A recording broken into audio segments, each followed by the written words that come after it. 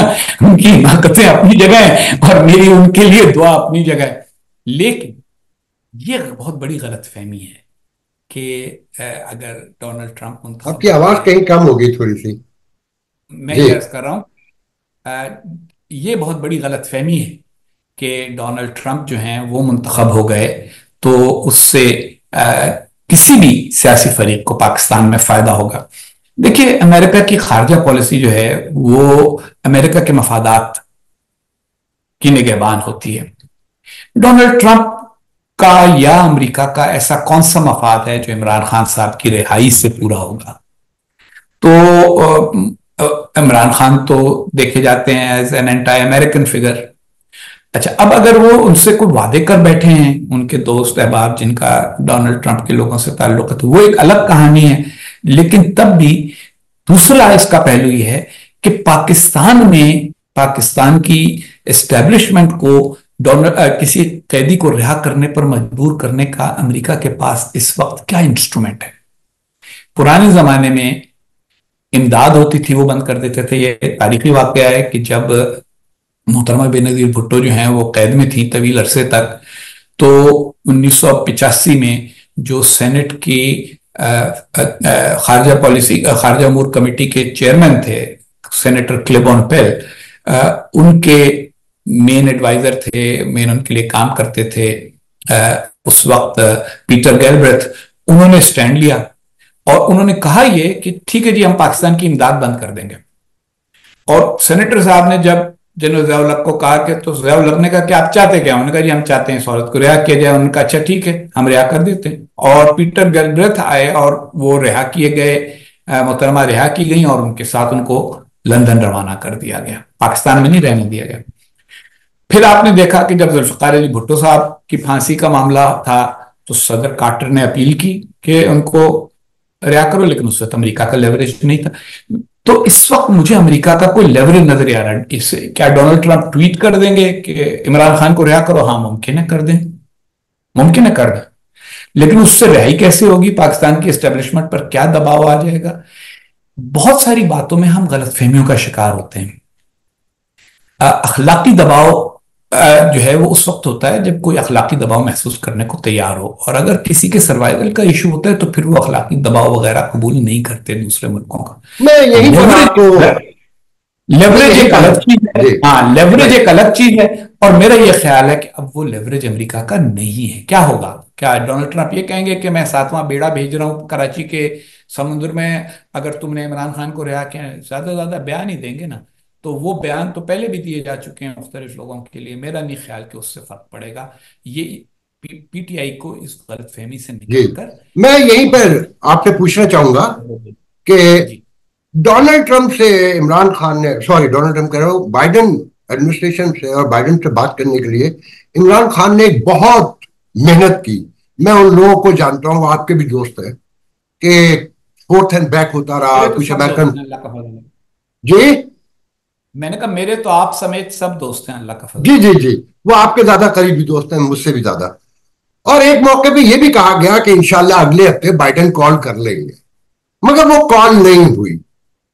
Biden administration کو یا white house کو عمران خان حکومت سے آپ کے خیال میں وہ کیا پرابلم تھے کہ یہ کشیدگی سائفر تک گئی اور سائفر کو ایشو بنایا عمران خان نے اور وہ کھل کر سامنے آ گئے؟ لیکن کیسے سائفر تو کوئی دیکھتے ایشو ہیں؟ تھا, سائفر تو کوئی ایشو تھا نہیں. یہ ایک نہیں آپ نارمل ڈپلومیٹک سے سن تو لینا یار آپ, جی یا تو سوال.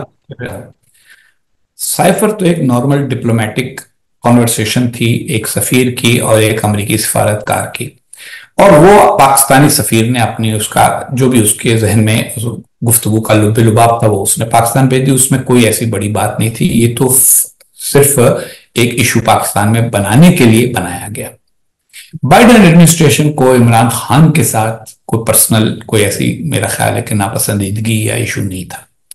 اس وقت تک امریکہ کی خارجہ پالیسی یہ طے کر چکی تھی کہ پاکستان اب ہمارے لیے اہم نہیں ہے, اور افغانستان میں جو ایک دم سے تبدیلی آئی, طالبان کامیاب ہوئے, اس کے بعد جو کچھ چند ایک خواہشات امریکہ کی ہو سکتی تھیں کہ لوگوں کے انخلا میں مدد کر دو, طالبان پر تھوڑا سا دباؤ ڈال دو, وہ پاکستان پورا کرنے کے موڈ میں نہیں تھا. تو اس لیے دونوں ملکوں کا جو فاصلہ تھا وہ ویسے ہی بڑھ رہا تھا. یہ اتفاق ہے کہ اس وقت عمران خان پاکستان کے وزیر اعظم تھے اور جو بائیڈن امریکہ کے صدر تھے. اگر اس وقت کوئی اور بھی صدر ہوتا تو تب بھی یہی حالات ہوتے, کوئی فرق نہ, اس سے شخصیتوں سے اتنا بڑا فرق نہ پڑتا. ہاں شخصیت سے فرق تب پڑتا جب عمران خان نے امریکہ میں لوگوں کے ساتھ ایسی دوستیاں بنائی ہوتی جیسے محترمہ بینظیر بھٹو کی تھیں.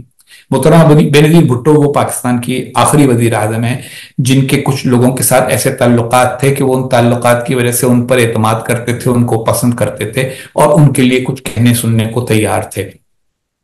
عمران خان کا ایسا معاملہ کبھی نہیں رہا. یہ ضرور ہے کہ ان کی ڈونلڈ ٹرمپ سے ملاقات ہوئی, اور جب ملاقات ہوئی تو پہلے تو ملاقات اس طرح ہوئی کہ لنڈزی گرام جو سینیٹر تھے انہوں نے ڈونلڈ ٹرمپ کو کہا کہ یار وہ عمران خان کی شخصیت تم سے بہت ملتی جلتی ہے تو اس سے مل لو. تو انہوں نے عمران خان کو بلا لیا. جب ان سے مل لیے تو ٹرمپ کو لگا کہ ہاں یہ مجھ جیسے ہی آدمی ہے, ہیں بھی ایک جیسے, مطلب دونوں بڑی بڑی باتیں کرتے ہیں, بڑک مارتے ہیں, دونوں کو اپنی ذات سے بہت محبت ہے, اور جو ان کے دونوں کے جو فالوورز ہیں وہ بس باقی حقائق کی زندگی سے دور ہی رہتے ہیں. تو وہ سملیرٹی بھی ہے. لیکن اس کے باوجود پالیسی کے معاملے میں آپ مجھے بتائیں کہ اس ملاقات کے بعد کیا امریکہ کی پاکستان کے بارے میں پالیسی بدلی؟ کچھ بھی نہیں بدلا. تو اس لیے یہ نہ یہ بائیڈن اور عمران خان کا جھگڑا تھا, نہ یہ عمران خان اور ٹرمپ کی محبت کی کہانی ہے. یہ دو ملکوں کے ایک دوسرے سے دور ہو جانے کی سب یہ شاخسانے ہیں. دو ملک جو بہت قریب تھے, اس وجہ سے قریب تھے کہ ان کے اس وقت انٹرسٹ ساتھ تھے اور ایک دوسرے کی ضرورت کو پورا کرنے کے لیے تیار تھا. اب وہ کام نہیں ہو رہا. چھوٹی سی بات ہے, چھوٹی سی بات ہے. جب میں سفیر تھا, آخری بار میں سفیر تھا نومبر 2011 میں, اس وقت پاکستان کو امریکہ سے سالانہ 3-3.5 ارب ڈالر براہ راست امداد ملتی تھی. World bank I M F وغیرہ چھوڑ دیں آپ, براہ راست امداد ہمیں ملتی تھی 3-3.5 ارب ڈالر سالانہ کی. اسرائیل اور ایجپٹ کے بعد, اب اسرائیل اور ایجپٹ کے بعد نمبر 3 ہم تھے. اب جو آپ بجٹ دیکھیں تو امریکہ کے بجٹ میں پاکستان میں امریکی سفارت خانے پر ہونے والے اخراجات سمیت صرف $100 ملین وہ کیے گئے ہیں, مختص کیے گئے ہیں.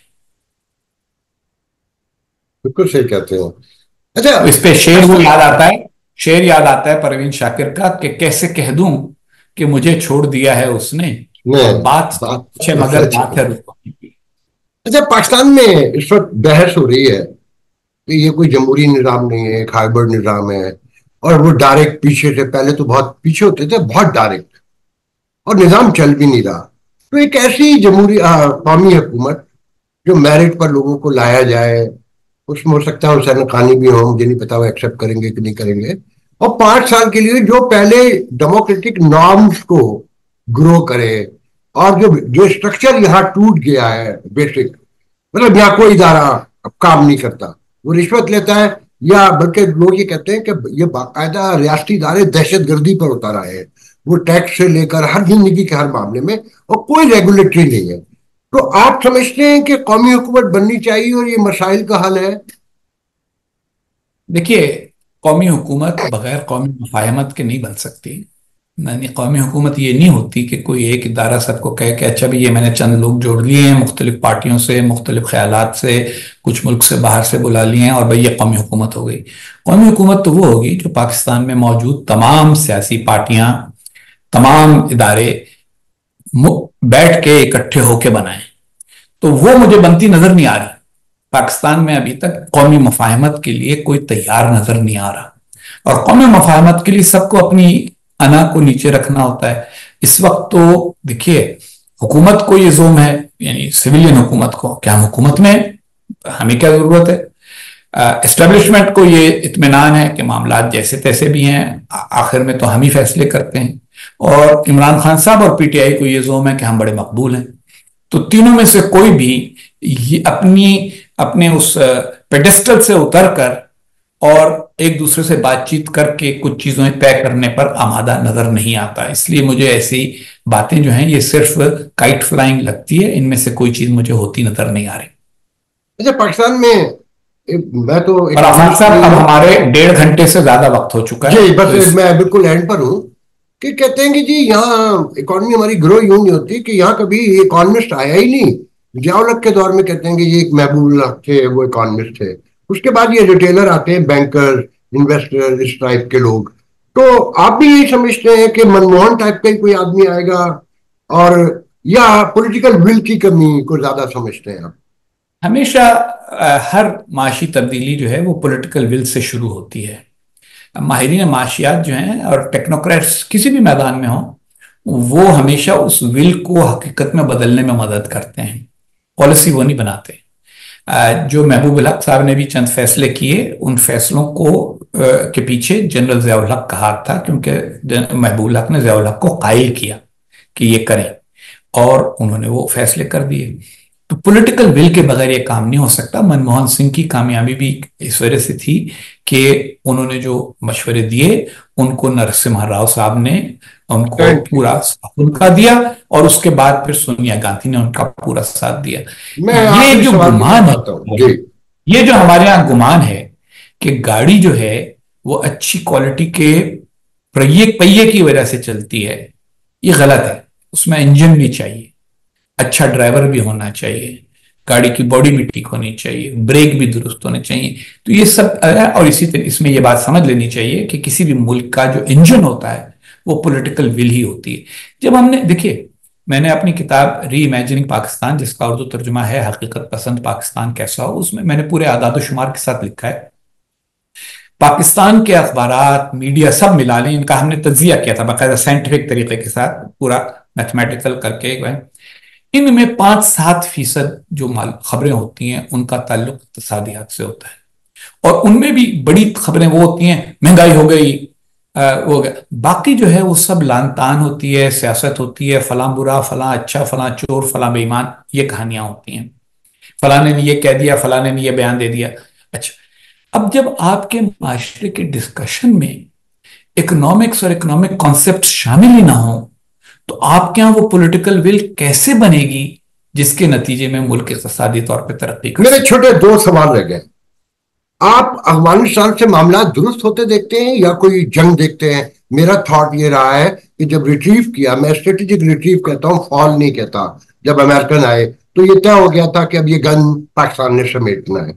آپ کیسے دیکھتے ہیں؟ افغانستان کے طالبان میں پاکستان کے بارے میں جو افغانوں میں منفی جذبات ہوتے ہیں وہ بدرجہ عدم موجود ہیں، اور اس کے علاوہ ان میں یہ مذہبی انتہا پسندی بھی ہے کہ وہ سمجھتے ہیں کہ وہ اسلام پھیلا رہے ہیں اور اسلام نافذ کر رہے ہیں. دونوں باتیں مل کر پاکستان کے لیے ہمیشہ مشکلات پیدا کریں گی. اب کیا اس کے نتیجے میں کشیدگی اور بڑھے گی؟ کیا وہ پاکستان میں جو طالبان ہیں، تحریک طالبان پاکستان، ان کی مدد کرتے کرتے اس حد تک چلے جائیں گے کہ پاکستان کو ان کے ساتھ لڑائی کرنی پڑے گی؟ اس بارے میں کچھ نہیں کہہ سکتا، لیکن یہ بات واضح ہے کہ افغانستان اور پاکستان کے تعلقات کے بارے میں جو یہ خوش فہمیاں تھیں کہ طالبان کے آنے کے بعد ہمیں بھارت سے وہاں کوئی خدشہ نہیں رہے گا اور طالبان ہمارے ہمیشہ کے لیے دوست ہو جائیں گے، وہ خوش فہمیاں ہی رہی. آفاق صاحب، میمو گیٹ کا معاملہ جو تھا وہ بہت ساری غلط فہمیوں اور تعصبات کا نتیجہ تھا. اس میں جان کبھی بھی نہیں تھی. یہ بات مضحکہ خیز تھی کہ ایک ایسا سفیر جس کے امریکیوں سے اچھے قریبی تعلقات ہیں، اس کو امریکیوں کو کوئی پیغام پہنچانے کے لیے ایک تیسرے فریق کی ضرورت ہے جو لکھ کے وہ ساری چیزیں پہنچائے جو زبانی طور پر بھی کہی جا سکتی تھیں اگر کہنی ہوتی. اس میمو گیٹ کا ہدف آصف زرداری صاحب کی حکومت تھی. جب اس حکومت کو وہ ختم نہیں کر سکے تو پھر صرف میرے خلاف کچھ تھوڑا سا شور مچا کے گزارا کیا گیا. کئی سال تک سپریم کورٹ میں یہ کیس پڑا رہا، کوئی ہیئرنگ نہیں ہوئی. اس کے بعد ثاقب نثار صاحب نے اس میں جان ڈالنے کی کوشش کی اور کہا کہ حسین حقانی کو واپس لانے کے لیے اس کو استعمال کیا جائے، لیکن وہ بھی ناکام رہے. انٹرپول نے ایسا کرنے سے انکار کر دیا اور 2019 میں نئے چیف جسٹس جناب آصف سعید کھوسہ نے درخواست خارج کر دی، پٹیشن خارج کر دی. یہ کوئی فوجداری مقدمہ نہیں تھا کہ کوئی ایف آئی آر ہوتی جس کو ختم کرنا ہوتا اور مقدمہ چلنا ہوتا، تو نہ کوئی کیس تھا جس کو ختم کرنا پڑتا، اور جہاں تک اس کا غلغلہ تھا وہ ختم ہو گیا. مجھے کسی ڈیل کی ضرورت پیش نہیں آئی کیونکہ خود بخود ہی یہ ڈھیل مل گئی. اور جو لوگ یہ سمجھتے تھے کہ میرے اقدامات یا میری سوچ ملک کے فائدے میں نہیں ہے، ان میں سے بہت ساروں کو بھی یہ احساس ہونا شروع ہو گیا بعد میں کہ نہیں، شاید یہ بندہ جو کہتا ہے وہ پاکستان کے فائدے میں ہی ہے. ہو نہیں جانتا کرنا پیندا ہے، ہو نہیں جانتا کرنا پیندا، جیون دے لئی مرنا پیندا. خون کی بیماریوں میں مبتلا، زندگی کے لیے ترستے ہوئے تھیلیسیمیا، ہیموفیلیا اور بلڈ کینسر کے مریض منو بھائی کے بعد اب آپ کی شفقت چاہتے ہیں. انہوں نے ملک کے لیے بہت کچھ کیا، آئیے ہم بھی ان کی سندس فاؤنڈیشن کے لیے کچھ کریں، منو بھائی کے مشن کو آگے بڑھائیں. تو پھر آئیں آپ بھی اپنی زکوٰۃ عطیات سندس فاؤنڈیشن کو دے کر بچائیے کسی بچے کی جان. یہ علی ہے. علی کو تھیلیسیمیا ہے. آج اسے اپنی سالگرہ پر بلڈ ٹرانسفیوژن کے لیے آنا پڑا. سندس فاؤنڈیشن گزشتہ کئی سالوں سے تھیلیسیمیا کے شکار ہزاروں بچوں کی زندگی میں امید اور خوشیوں کے رنگ بکھیر رہا ہے. بھی آپ اپنی خیرات، زکوٰۃ اور عطیات سندس فاؤنڈیشن کو بھجوا کر ان بچوں کی زندگی کے ٹمٹماتے چراغوں کو روشن رکھیں.